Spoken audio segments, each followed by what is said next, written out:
Okay, so I've wanted to do this for a while. So for the last few weeks, we've been quite busy with other real life stuff, and we've mainly just been talking about the Asia Cup. Today, we're talking about more Asian teams doing Asian team things. But there was a lot of stuff that happened during the Asia Cup and right after the Asia Cup that we haven't gotten to talk about. So I wanted to talk about that a bit more today. So Okay. first up, in chronological order, the first thing that happened was Zimbabwe beat Australia in Australia. Mhm. Mhm. Yeah, that was kind of a spicy game, wasn't it? You know, that is, we just talked about there being a little bit of competition between bat and ball. I know Ryan Burl did what he did, Pfeiffer, but even outside of that, I saw the whole Zimbabwe innings, and it was a really exciting game in general terms. I mean, even though you see the score 140 from both teams, you kind of feel like it's a boring game, but that was a really exciting game from what I saw. Yeah, it was a really weird innings where David Warner made 94 out of 141, which I think is the ODI record for highest percentage in a completed innings when the team is bowled out. And it's the ODI Yeah, equivalent of the Bannerman.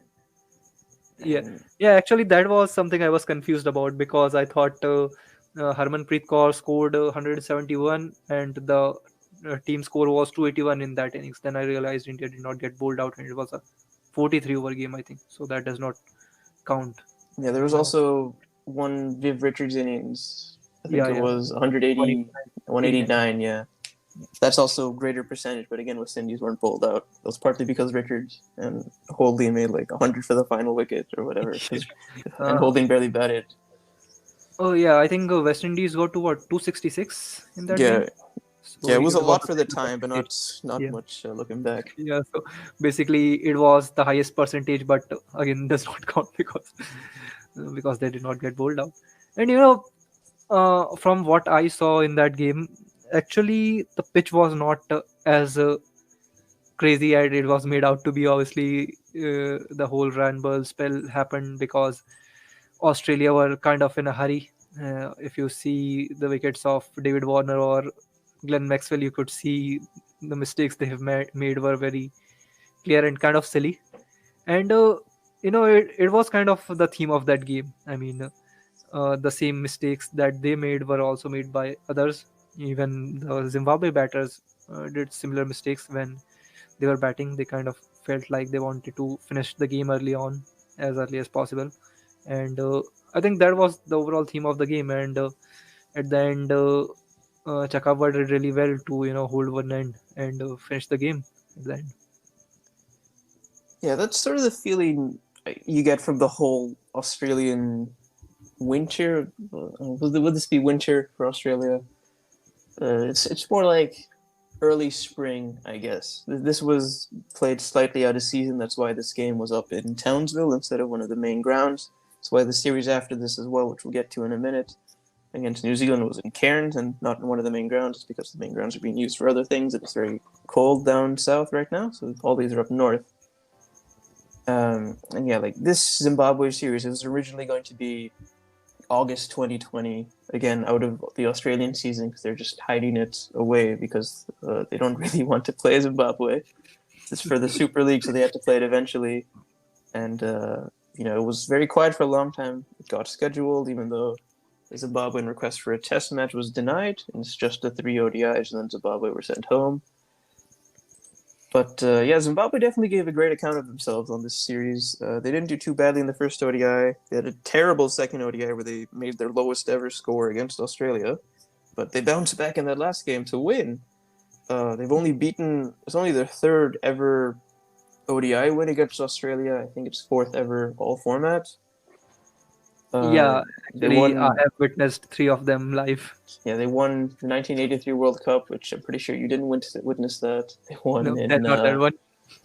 2007 T20 World Cup, 2017 when you World Cup. Yep. 2014 Tri Series with South Africa, and now this game. It was quite funny how Zimbabwe made their lowest ever score against Australia in the second ODI, and in the third ODI, Australia made their lowest ever score against Zimbabwe. Yeah. It was kind of a fast moving series, wasn't it?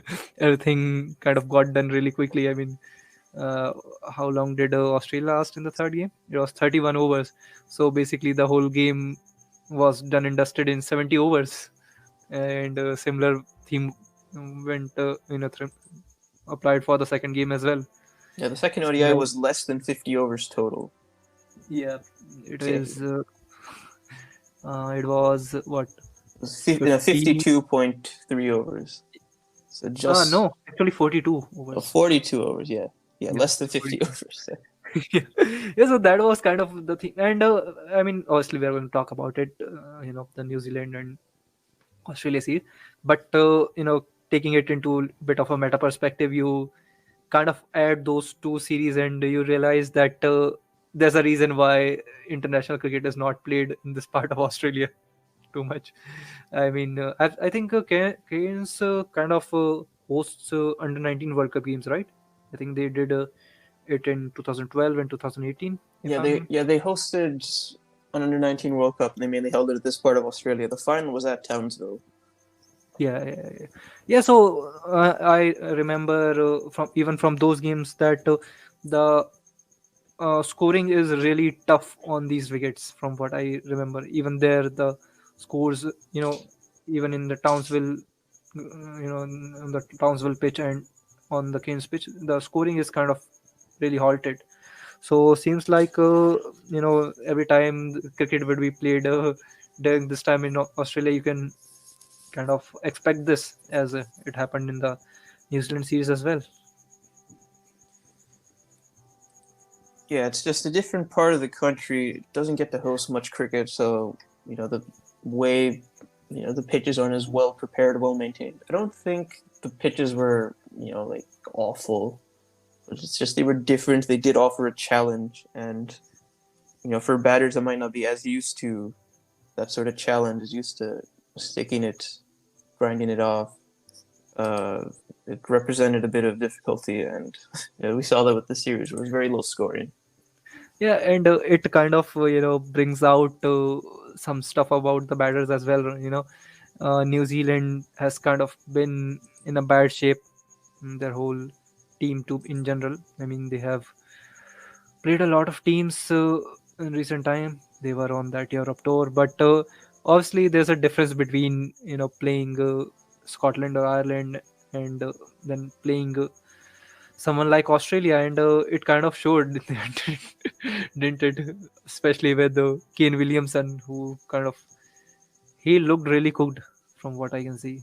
Yeah, Uh, getting to that New Zealand series. Yeah, it was right after New Zealand were on pretty much a world tour. They spent like 2 months in Europe, and they went to the West Indies. Now they're in Australia before heading home. I think they were just very tired by the looks of it, and I think they just wanted it over with. And it is kind of the thing with New Zealand, isn't it? Every time they play in Australia, they look clueless, and it is not even the kind of situation where it is really, you know you can't say that it is really tough to play in bat in Australia.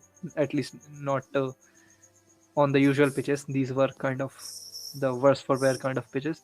But even there, when New Zealand were doing well, they had Australia at what, 118 for 8 in the second game, and they somehow still let it go. So I don't know. I think maybe there's some kind of mental block or whatever. But New Zealand never seems to shake off Australia. Do they? Do they? Yeah, Australia is just that eternal big bad for New Zealand. They had them at 44 for 5 in the first game, and Australia needed 234 to win, and they made it quite easily in the end from being 44 for 5. And yeah, it's just, there's some mental block, there's some, inability to believe in themselves that they can win or something in there.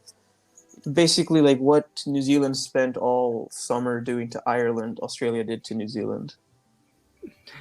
And it is not even a case of talent gap, I guess. I mean, obviously New Zealand has some of the best, as we saw with Trent Bolt. He bowled really well in almost in every game, and yet you know it seems like when they came to bat, it was I mean, they were struggling to bat against Sean Abbott. I cannot believe that because I have seen Sean Abbott bowl today and he bowled really well, such a flat pitch. But I cannot believe that someone would bowl four back-to-back maiden overs in modern day cricket. That almost seems impossible to me. Yeah, that second game was just very weird. Australia struggled through it, and then New Zealand struggled even more somehow. And it has kind of been that way. I mean, when you see someone like Adam Zampa, Mitchell Stark, and Hazelwood bat that well, and then you see actual batters do that badly, you kind of turns you off from the game, I guess. Because it was one of those times where it was so painful that you don't want to see it. You either can laugh on it or you can turn it off and just don't want to see it. Yeah, I wouldn't say it's like it more shows that the pitch wasn't as bad as some of the batters up the order made it seem. If the lower order was able to do quite well on them. Yeah. I mean, obviously, as you said, the pitches they were tough, but they were not that tough. They were not back to back four maidens or not scoring a run for 5 overs kind of tough, which is kind of my point here because New Zealand were struggling on some other level, I guess. Even I think they played a series against Australia pre-COVID, right, in March 2020, Yeah, that and was they only played the first game of that, but yeah. yeah. So even there, you could see a little bit of struggle there. I mean, I think they lost the game kind of rather badly. But that is my point. I mean, New Zealand never seems to do well against Australia ever. I mean, it is not just the case of them doing badly in Australia against Australia. It is the same case in New Zealand versus Australia as well, I guess, because they have not beaten Australia in New Zealand as well for a long time, I guess. Yeah, they lost that T20 series in the one they played during COVID. Yeah, yeah. Yeah, actually, I'm particularly talking about the ODI cricket, ODI and Test cricket. I think T20 series have seen New Zealand do really well from time to time. Yeah, I don't think they've won the Chapel Hadley series since that one series where McCullum made 200s in a row. The ODI series in Yeah, that like was 2008. 2007. Yeah. That was pre World Cup series, and I think Australia were resting some of their players. It was one of those games where Australia scored 140 runs after playing 50 overs. So you could kind of see what was going on there.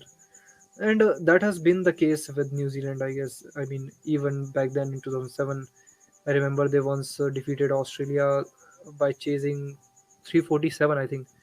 And it was that series only, which you're talking about, where McCullum and Macmillan chased down the target, and they were also kind of in a similar situation. They were like 70 or 80 for five, and yet they managed to chase such a big total back then. But seems like since then they are just in kind of a free fall, especially against Australia. Because I remember that 2003 World Cup game as well that had kind of a similar scenario where New Zealand were far ahead in the game and yet ended up losing. So it seems like this team has been developing for a good while now.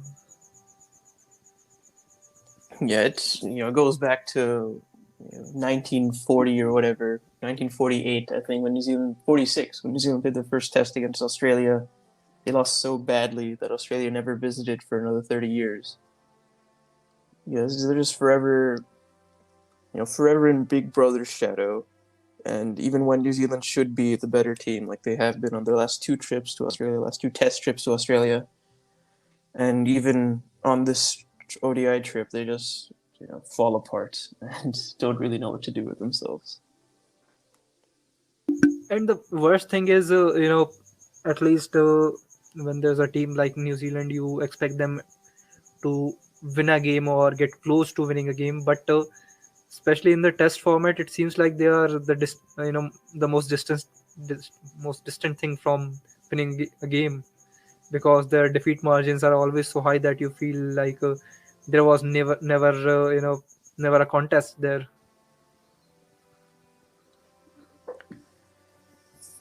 Yeah, so moving on now to the next order of business.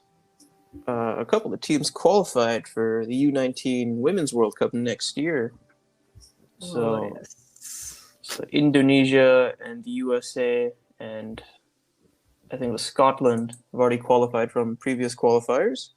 And over the last couple of weeks, the African qualifier was played, the final qualifier. The UAE's also already qualified, yeah. So the African qualifier, the last qualifier, was played, and in the end, it was Rwanda that emerged and will be playing at the U19 Women's World Cup next year. It's their first ICC event of any kind. Yeah,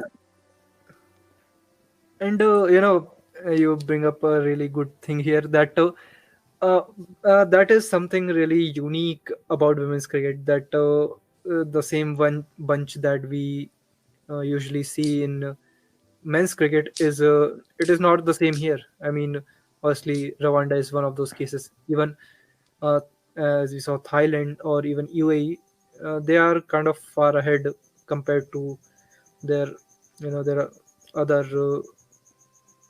the other teams. And it seems that way, as I had been telling, that that the women's game is kind of developed in a little bit of a different way, because obviously these boards still have different opinions around how much they want to invest in the women's game.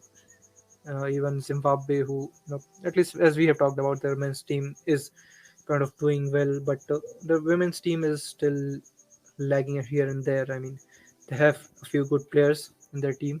Obviously, Anesu would be elite strikers in the Big Bash, and there's some other folks who have been doing well. From what I remember, I think Sean Myers was the one who was doing really well with the bat. Even there's Tiripano. So they have kind of a good bunch, but as I said, they are probably will probably not be as good as their men's team for now on, and there'll be other bunch, as we talked about, like Thailand and UAE, who are kind of better than their men's counterpart here, I guess. Yeah, the U19 this tournament, the U19 World Cup, is very interesting because it sort of combines the two aspects that makes women's cricket a little bit more different from men's cricket. In that the number of the type of teams competing is a little bit different because for most countries they are starting from pretty much zero for their women's team. So now it's if you invest a little bit right now, you can really get in early on a rising form of the game. And that's sort of what we've seen here with some of the teams that qualified, because it's also using the men's qualifying system for the men's U19 World Cup, where 5 slots are reserved for a regional qualifier. So it's not going to get packed with a bunch of Asian teams. So Yeah, that's and how so that's how Indonesia and Rwanda have qualified. They've qualified from Africa and East Asia Pacific, and they were very open groups. Indonesia only had to play Papua New Guinea to qualify, and if this was in the men's game, that's a much more crowded field because they'd also have to have played Fiji, Vanuatu, Japan, the Philippines, which all finished higher in men's events recently. But at women's events, Indonesia put in the bare minimum basically to get to that regional qualifier, and at there they just beat Papua New Guinea 2 times out of 3 to make the World Cup. And then as for Rwanda, again, like the African field was quite open because unlike in the men's game where Namibia is well ahead, where Uganda is well ahead of everyone else, and South Africa and Zimbabwe are untouchable. This is a much more open field. After you get past South Africa and Zimbabwe, it was anyone's game, and Rwanda managed to make it there. Tanzania almost made it. Botswana almost made it. Uganda almost made it. Namibia almost made it. There are a bunch of teams that are all really close together, but because none of them are out and out better, like would have been the case in a men's event, you get a different team qualifying. So Rwanda now qualified for the first ever ICC event, and then also in Asia, the UAE qualified, and again it's a different field than what it would have been for the men's game. In this one, it was the UAE and Thailand competing for that one spot, whereas in the men's game, you have UAE, Nepal, Oman, Malaysia, Singapore, Hong Kong. You have way more teams competing for one spot. And at this point in the men's game, I would say the UAE pretty much have that locked down for the 2024 U19 World Cup, 2026 and beyond. Although I think they should qualify automatically for the 2024 U19 World Cup without going through the qualifiers. But that's a whole nother thing of ICC incompetence, which we can talk about some other time. But anyways, yeah, like this is the UAE's first senior, this is the UAE's first women's ICC event. It's also the first women's ICC event for Scotland and Zimbabwe, and it's the first ICC event of any kind for Indonesia and Rwanda. And yeah, it's just you're expanding the women's field. This is the biggest women's event ever in terms of countries competing, cricket event ever, not any event. And yeah, you're going to see a lot more different teams, and we even got two that are completely new to cricket. And one thing really good about the whole growth, or as you said, there's a lot of teams that are kind of on a similar level right now, is that this is the modern age, obviously, and if you are, as you said, making an early investment, then I think the reward is really big right now. I mean, if you somehow manage to find a good bunch of players, then I guess you can make the progress like the senior Thailand team made. And it seems like this is the format that it could happen in. I mean, as we have seen, T20 is kind of a fickle format. Things happen rather quickly in it, and they have been this way. I mean, if I remember correctly, the Pakistan versus Thailand game in 2020 World Cup, it was, I think, a washout. But from what it looked like, Thailand was doing really well in that game. I think they scored 150 for three. Yeah. So I think that is kind of the microcosm of this game right now, because you can really make a lot of progress early on, and especially this is because this is under 19 that we're talking about. So you basically have got a really fast moving world in multiple ways, because these are young cricketers and this is a quick format. So I think if you can form a bunch and find a good coach that brings that bunch together, then I think you can really make some rapid strides from there on. As you said, there's teams doing well. There's Rwanda who has done well, and I think from what we have seen, Rwanda has been doing well for quite a while now, especially their women's team. So seems like that is what I'm talking about is coming true with teams like this. So sticking to the women's event a little bit more, also going on was qualifiers for the other women's event in 2023 in South Africa, the T20 World Cup. So the qualifiers for that have been going on over the past couple of weeks, and today we got the two qualifiers out of the event. They are Ireland and Bangladesh. Yeah, that was painful for Zimbabwe. All I can say, you do not get this close, and 4 runs is a small margin, and you know, in a, especially in a knockout, the pain just multiplies, I guess, because they were really close to winning the game, from what I can see, and it just happened, I guess. What else can you say? I mean, when the sixth wicket fell, they still needed what 30 or 29 in 15 balls. So I guess they were in with a chance, but yes, that was not to be for them. Yeah, it would have been Zimbabwe's first women's event, first senior women's event because they'd already qualified for the U19 World Cup, so which would have been before this. So it wouldn't have been their first women's event of any kind. But yeah, they fell 4 runs short of tying and then 5 runs short of making the event. And yeah, I think a lot of their problem was just nerves. They were fielding quite poorly in the semifinal. They fielded quite poorly in their last game against the UAE as well, and that cost them both games. And yeah, I think we'll definitely see Zimbabwe back at this level very soon. It's just unfortunate that the way women's cricket is structured right now, with Zimbabwe outside of the FTP, outside of the Women's ODI Championships, they're just going to be sort of left to fend for themselves for a couple of years before qualifiers for the next round begins. And that's also the same situation Thailand find themselves in after losing to Bangladesh by 11 runs in the other semifinal. Yeah, and another thing with the Zimbabwe team is facing someone like Ireland. Actually, Ireland has a really good core bunch. I mean, they have Hunter Lewis, there's Delaney. So actually, seems like they have a lot of players who have done well and who are doing well right now. I mean, we have seen the same bunch doing really well against Netherlands recently, and Netherlands also is a similar kind of team.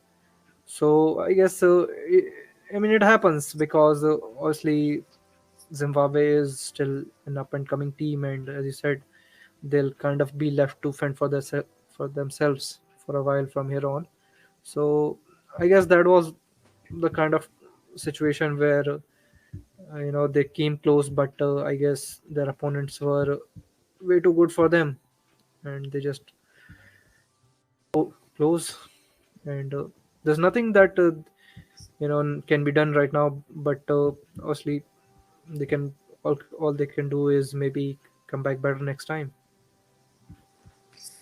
Yeah, definitely. This is the closest Zimbabwe have ever gotten to a senior women's event, and I'm sure we'll see them back soon. The other thing I want to talk about from this event was the UAE beat Zimbabwe in the group stage, which was quite a surprise win. Now, the UAE women's team has been on quite a run over the last ever since 2020 into 2020 started 2021 basically, because yeah, just the way the qualifiers worked out, they found a bunch of very talented players all at the same time. So because they had to start pretty much from the bottom of the qualifiers, they got an incredible winning run on, which took them to this event. And I think they would have been hoping to do a little bit better at this tournament, especially that game against Papua New Guinea. They were quite poor in that game and lost quite heavily. And I think that was definitely the game they were looking at with one eye on winning. But it didn't go their way. But then they play Zimbabwe, who's guaranteed progression to the semifinals, and all but guaranteed progression as the first place team. And they play Zimbabwe, and they pull out a win off the last ball. You have a 15-year-old who's taking the day off from school to play this game. You have her hitting the winning runs as the UAE pull off their biggest ever win in women's cricket, and almost mirroring the men's team, who pulled off their biggest ever win also against Zimbabwe, also in a World Cup qualifier, except this time it was in the UAE instead of in Zimbabwe. And as you talked about them coming through the qualifier, I think it sometimes helps build up some momentum. As you said, they have been on a decent run recently with the with the regular wins, and that kind of helps you in these games, especially since we know that Zimbabwe is a little above UAE in the women's setup. So I think that helps when you have been playing consistently. Then, as we said, that you'll only improve if you play consistently, and seems like this was one of those cases with the UAE that they got quite a few games in and they were doing really well. And seems like as you see the top order, even though they kind of faltered at the end, I think the base that top Isha and Kavisha had created, I think ultimately it was enough for them to go up the line. Yeah, on the topic of playing games, I think that's something that held back Thailand from doing better at this event. They hadn't played at all since the World Cup qualifier last November, which ended in very disappointing circumstances, despite Thailand doing quite well with the tournament getting called off and the whole ODI rankings thing and whatever. We've talked about this before. Thailand was robbed, yada yada yada.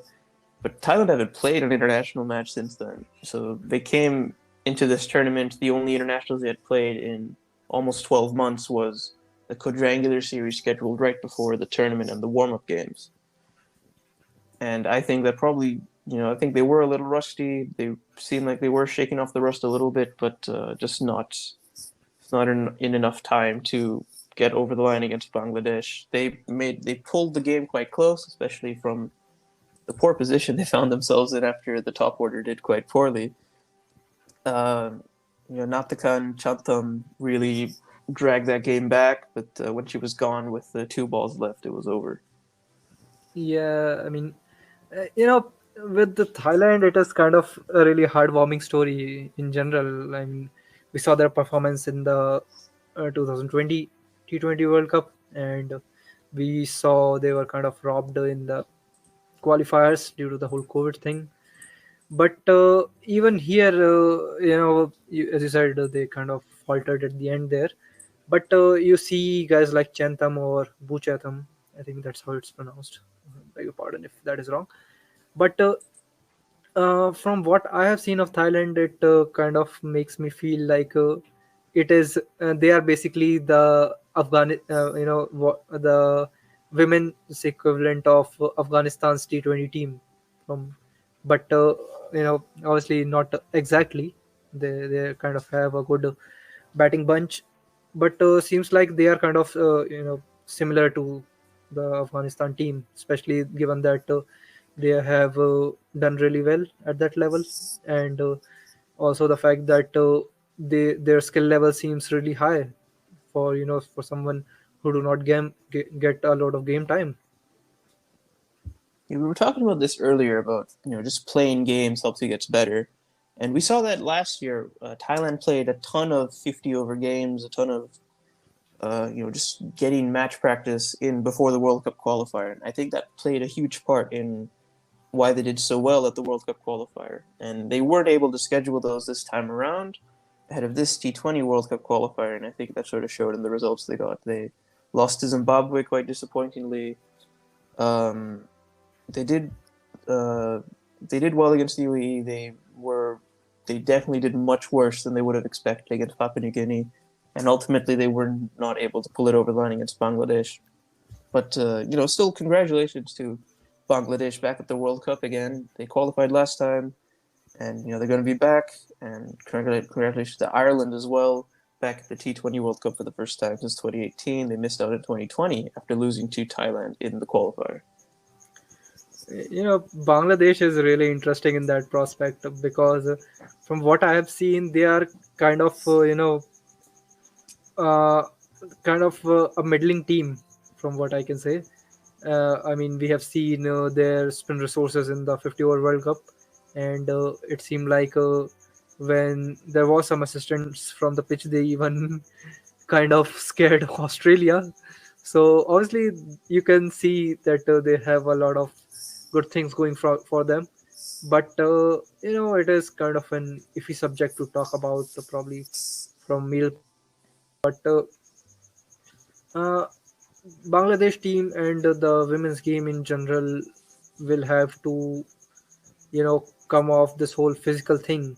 I mean, obviously, if you, I don't know how to simply explain this to you, but you see someone like Lauren Bell or Jhulan Goswami who are really tall, or someone who is really strong in general, which is kind of rare in women in general, only because you see a lot of Asian women's cricketer, they are not the tallest or not the strongest, so it kind of cuts them off in certain parts. I mean, obviously if you're not that tall, then you won't be, you know, you won't be that good of a pacer. You'll obviously have to develop a skill set and work under a limited amount of pace sometimes, or even you know even a limited amount of bounce. So it is just one example that I wanted to give, because from what I've seen, that is kind of an issue with Bangladesh, because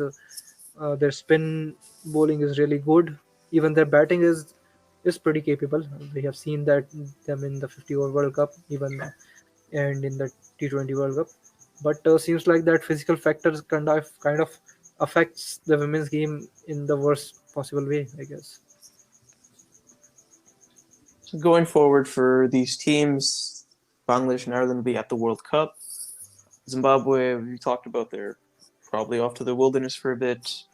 UAE, sorry, UAE, USA, Scotland, Papua New Guinea, Ireland, they're going back to their regions and try to play more regional stuff. They'll definitely be trying to schedule more games against each other, but we'll see if that's how realistic that is. Scotland and Ireland, they should be able to play each other.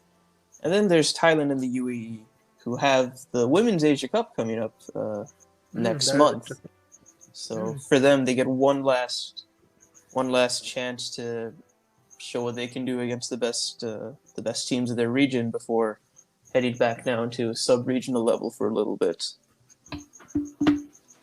And I hope they get the tournament is obviously in Bangladesh, and we have already beaten this drum all the times that Bangladesh does not have the kind of pitches that would facilitate competitive side of cricket. I mean, I do not want to see 100 all out or 110 for 5 in 20 overs. That that kind of kills the game in general, especially the T20 format. I mean, I just hope that tournament can be a good one where there's at least decent scores like 140, 150, because one that will obviously help the women's game attract more eyes, because that would be know, much more feasible to the casual viewing. And on a similar note, as I said, these teams also have decent talent in them, so they'll get a chance to at least showcase it on a decent surface, rather than something rusty where things like 30 or 40 all out happens. So I just don't want that to happen. Yeah, as you said, the tournament's in Bangladesh. I would be surprised if we don't get pitches where 100, 110 is a winning score, but we will have to wait and see. Yeah, and it is you kind of go back in time, and as we have seen in the men's Asia Cup, uh, that previously Bangladesh has hosted the tournament, and at one point they did have decent pitches. I mean, there was this tournament, I don't know what was its name, but I think it was a tri-series between India, Pakistan, and Bangladesh, if I remember correctly, in 2008. That was hosted in Bangladesh, and it was one of the probably one of the highest scoring thing that happened in Bangladesh in general. I think none of the games had seen an innings that was below 250. So since then on, we have been seeing the Asia Cups and everything happening in Bangladesh that has not been as high scoring. Maybe 2014 Asia Cup had a few high scoring games. Pakistan versus Bangladesh was kind of good in that sense. But I kind of wish Bangladesh could serve up those pitches again, because that would help the game here. Okay, so we're going to go back to men's cricket for the last two parts of this roundup. The first part, we go to Africa for the ACA Africa T20 Cup. Now, this was an interesting tournament because it was originally going to be the African equivalent of the Asia Cup, and it was going to have South Africa, Zimbabwe, and Namibia, and a bunch of associate teams that come in through qualifiers. So actually, compared to the Asia Cup in 2018, which was when this tournament was originally going to happen, it's actually more expansive, because the Asia Cup in 2018 only had 2 qualifiers. This one was going to have 3, 2 sub-regional qualifiers. and this one's going to have 3 of them. But this had a lot of delays and a lot of changes to what's been going on. So the qualifiers were in 2018, April 2018, July 2018, November 2018. But the tournament is in 2022, and Ghana, Nigeria, Mozambique, Malawi, and Botswana are here based on results they got in 2018. Now, the tournament was originally for 2018, and then it got moved to 2020. It was originally for March 2020 in Kenya, and we know what happened in March 2020. COVID hit, so it's the worst possible timing for that. And then over the course of the next couple of years, as the tournament got moved around and plans changed, South Africa and Zimbabwe no longer wanted to play, and Namibia fell out with the ACA, the African Cricket Association. So this tournament ended up becoming just more of a best of the rest type deal down in. It was still held in South Africa, and that's another interesting thing about this event was that it was broadcast at quite a high quality. It was on Sony, it was on Willow, it was on Super Sport. It was it was very high quality broadcast for the teams playing on it. I remember someone was saying there was like 50 FPS HD footage on Sony for a tournament that's in Benoni for 1 week with Ghana, Cameroon, Botswana, Malawi, Mozambique, Tanzania, and Kenya. So it's a very short tournament.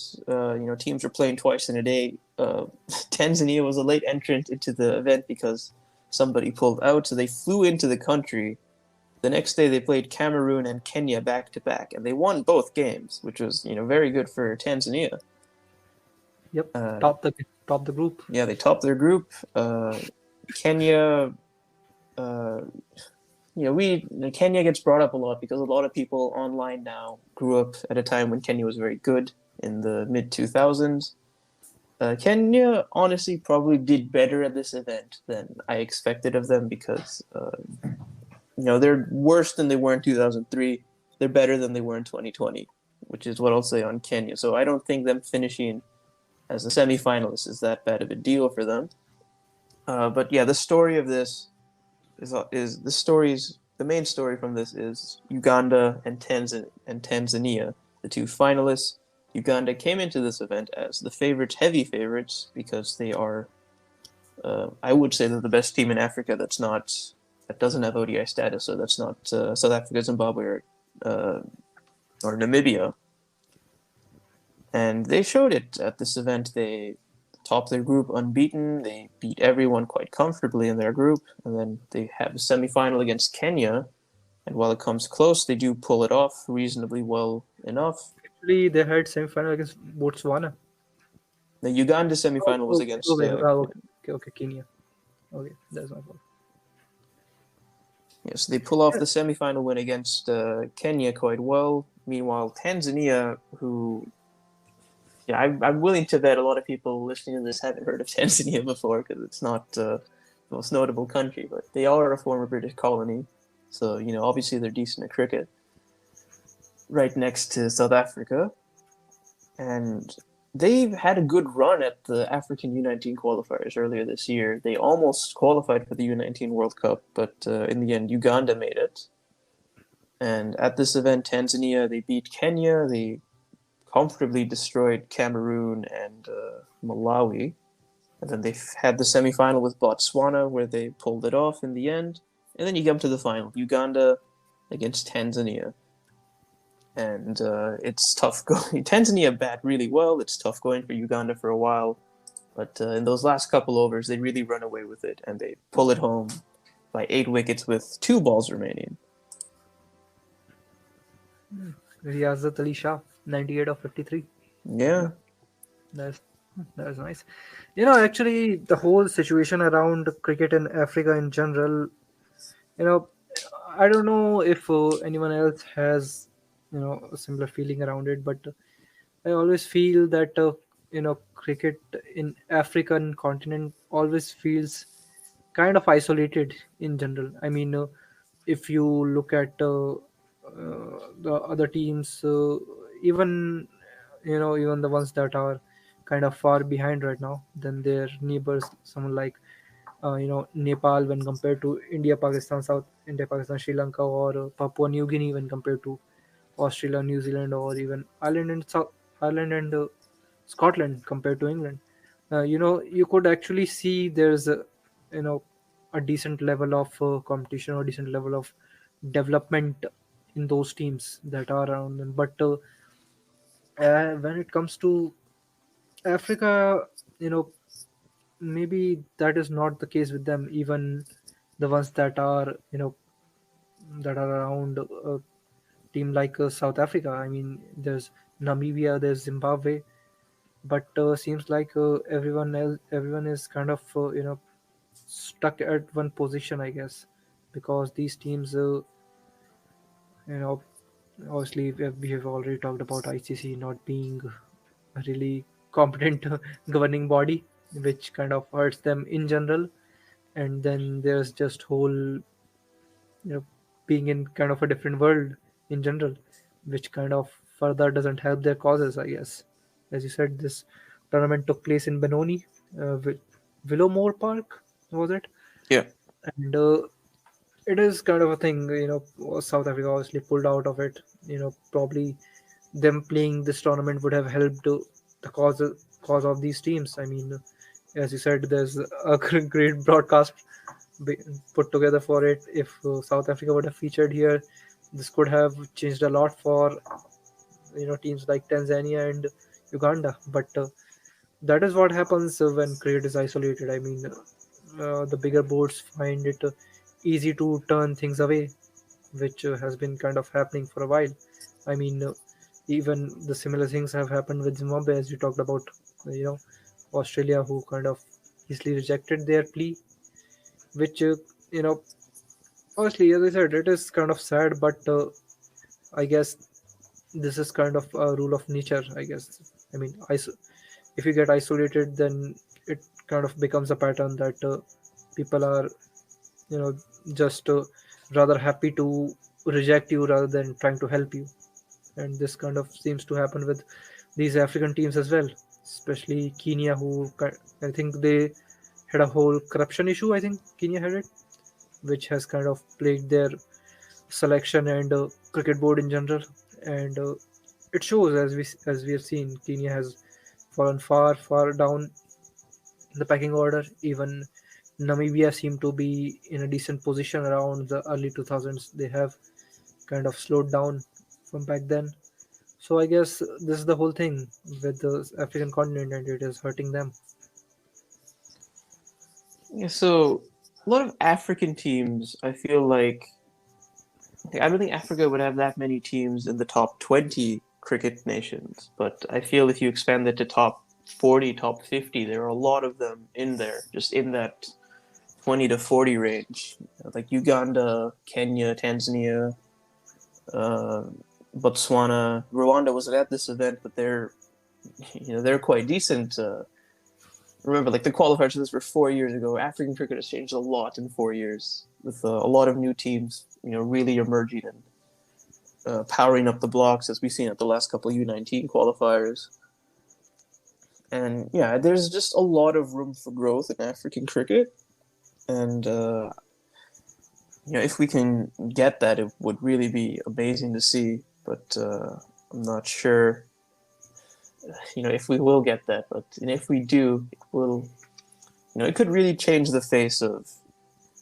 It could change the face of cricket by just having a lot more different teams showing up at these high levels.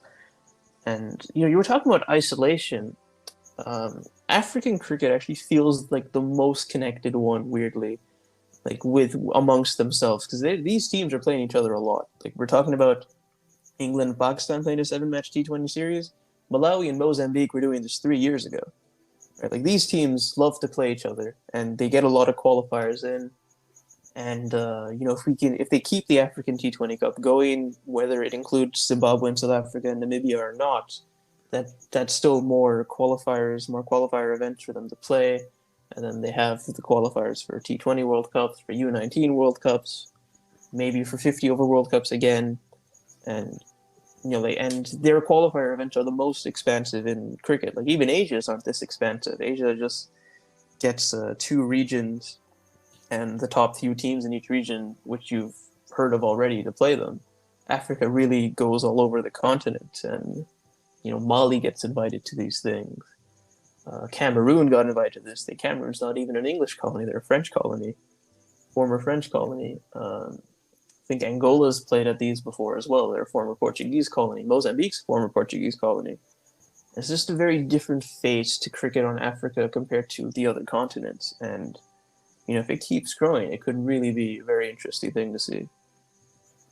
Yeah, I think it seems like it feels really the kind of situation where every country from African continent is involved in the cricket in general. I mean, if you look at Asia, as you said, I don't think the involvement in cricket in general would be that equal, especially with the Middle East. I mean, there's someone like UAE that is far ahead, when you compare them to Israel or Iraq or Iran. I mean, these are much lower on that scale. But as you said, these African teams seem much more, aligned with each other, and that is kind of a nice thing, in general, because uh, if even if there's them generally playing against each other, you see this whole CSA thing, CSAT SAT20 coming up. You feel like even if you know one player or two players from these teams could somehow make to such a tournament, it could probably help these teams get on a completely different level. And as you said, they are kind of getting a lot of game practice. Who knows, maybe that way we could find one of these teams evolving to the next level, I guess, just like few of the Asian teams have. So our last stop on this very long tour takes us to Papua New Guinea for 6 ICC World Cup League Two matches. These were the first ODIs in Papua New Guinea since 2017 when they hosted Hong Kong, and they haven't been able to play in Papua New Guinea since because shortly after that, Papua New Guinea lost ODI status, and then when they got it back, COVID happened before they could host ODIs again. So here we are, 5 years after that series with Hong Kong. Papua New Guinea has ODI status once again, and they're finally able to play at home. They've had a couple of home series in League Two, which they ended up playing in the UAE, but now they hosted the USA and Namibia in Papua New Guinea, and it turned out to be a decent series for Papua New Guinea. It was an excellent series for Namibia, and it was disastrous for the US. Yeah, it was kind of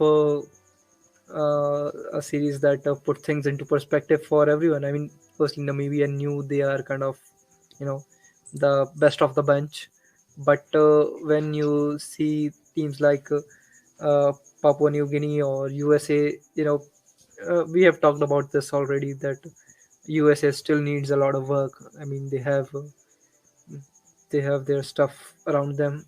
They have a few expats that are doing really well for them. I think Malhotra was the one that hit six sixes last year, right? Yeah. Yep.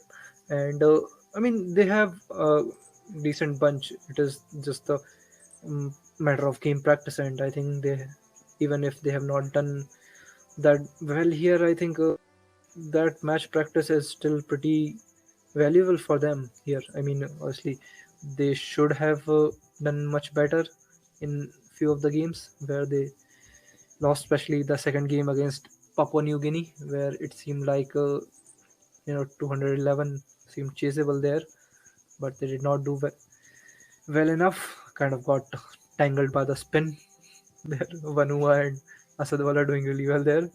And similarly, in the game against Namibia as well, it almost seemed like their bowling was doing decently, but their batting was kind of disappointing, the bowling effort. So that is that. I mean, there's nothing nothing deep or anything, something big to take away here. I mean, that is pretty much the point, that a team like USA still needs a lot of work, and then there's someone like Papua New Guinea who has who has decent amount of talent, and they are doing well with what they have, but obviously they are somewhere in the middle, unlike Namibia or even other teams that are on the similar level as Namibia, who are kind of far ahead of them for right now. So this is part of League Two, which is part of the World Cup qualifying process for 2023. And going into this tournament, the USA probably fancied their chances a little of finishing in that top three spot to this leg of the tournament, because they pulled off some really good wins in Scotland last month. They had a 1-wicket win over the UAE, a 2-wicket win over Scotland, which gave them some points they probably didn't expect to get. And that put them in quite a good position to challenge for third with the UAE. But this leg of the tournament, where they got 1 point out of 8, just completely killed any chance of that. And honestly, I think it makes them more likely to get relegated. Or not relegated directly, but go into the relegation zone, because the team they lost to twice, Namibia, is one of the competitors for that third spot along with the UAE, and they gave them 4 easy points. And they also lost points to Papua New Guinea. They only got 1 point out of 4 from them. And Papua New Guinea has been everyone's punching bag this tournament. Those are not matches you want to lose. And the USA did just that. So now, with just 4 games to go for the USA, they're only 2 points ahead of the UAE, who have 10 games to go. Sorry, Namibia have 14 games to go, and they're only 3 points behind the USA. And Nepal have 16 games to go, and they're 12 points behind. So there is a very decent chance that the USA, they're almost guaranteed now to not finish in the top 3, because one of Namibia or the UAE will go past them. But they're going to definitely be looking over their shoulders as well for Nepal, because if Nepal gets enough points from their last 16 games, that could send the USA into second last, which would send them into the World Cup qualifier playoff, with the threat of relegation hanging over their heads should Canada or Jersey finish ahead of them. And as a Canadian, I would quite like to relegate the USA. And even in these games, it kind of shows the kind of cricket they have been playing. I mean, if you take the tied game against PNG, as you said, the PNG has kind of been the punching bag here. But when you look that at the turning point of the game, they were 6 for 139 after 40 overs. That basically means they needed another 66 runs in the last 10, with 4 wickets to go. And Vanua and Wallab are both dismissed already. And somehow still PNG managed to tie the game. I mean, obviously they did not win it, probably would have wanted to. But that kind of shows the kind of situation that USA is in. I mean, they are getting chances to win these games, but they're letting their opportunities slip, just like it happened in both the games with PNG and even the game with Namibia, where they bowled them out for 176. They could have, probably done much better than letting, someone get away with 5 runs and 3 wickets in 9 overs, which kind of shows the situation they are in. Because, I mean, honestly speaking, it does not look good for them, as you said, and seems like relegation is on the cards if they keep doing like that. So that's going to be it for today. We covered quite a bit. Managed to get through a lot of things we've been keeping locked up inside amidst all the Asia Cup talk. So thank you so much for listening, and we'll see you all next time. Thank you. Bye. Bye.